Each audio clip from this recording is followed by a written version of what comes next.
Hello students, তোমাদেরকে একটা spoken ইংলিশের সহজ স্ট্রাকচার আজকে শিখাতে চলেছি।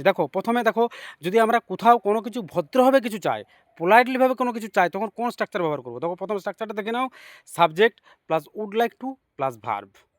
ওকে, সো কতকগুলো সেন্টেন্স বলছি, ভালো করে শুনো, তাহলে তোমাদের ক্লিয়ার হয়ে যাবে। দেখো, প্রথম সেন্টেন্স, তুমি ধরো কোনো 5 স্টার হোটেলে গেছো, সেখানে তুমি পোলাইটলিভাবে বা ভদ্রভাবে তুমি কিছু চাইছো, কোনো কিছু অর্ডার দিতে চাইছো, তখন কীভাবে বলবে? ধরো আমি কিছু খাবার অর্ডার দিতে চাই, এটা ইংরেজি কীভাবে বলবে? I would like to order some food. Okay, তুমি যদি বলো যে আমি কিছু ভাত খেতে চাই, রেস্টুরেন্টে গেছো, তুমি তো পোলাইটলিভাবে বলবে, তখন কীভাবে বলবে? কী বলবে? ওয়ান্টের পরিবর্তে I would like to have some food, আমি কিছু খাবার খেতে চাই। আমি তোমাকে কিছু জিজ্ঞেস করতে চাই, পোলাইটলিভাবে কীভাবে বলবে? I would like to ask something. Okay, বলে যে আমি তোমার সাথে কথা বলতে চাই, কীভাবে বলবে? I would like to talk to you. Okay, যদি তুমি বলো যে তোমাকে আমি কল করতে চাই, পোলাইটলিভাবে বলছি যে আমি তোমাকে একটু কল করতে চাই, কীভাবে বলবে? I would like to call you.